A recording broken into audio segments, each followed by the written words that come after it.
Som l'equip 4 i anem a presentar-vos el descobriment d'Amèrica.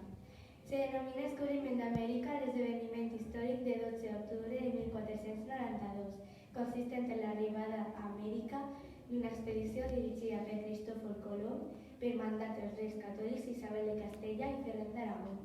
Colom havia partit del port de Pals 2 mesos i 9 dies abans i després de creuar l'oceà Atlàntic. Va arribar a una illa continental d'Amèrica, Guanahani, creient que va arribar a l'Índia.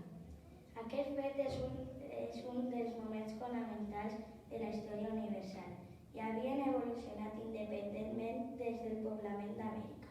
Diversos anys després de l'arribada de Colom, els europeus van adonar-se que el lloc al qual havien arribat no estava connectat per terra a Europa i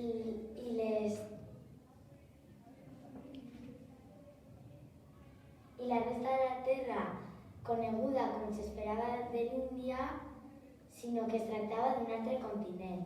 Així, des de 1507 es va començar a cridar Amèrica.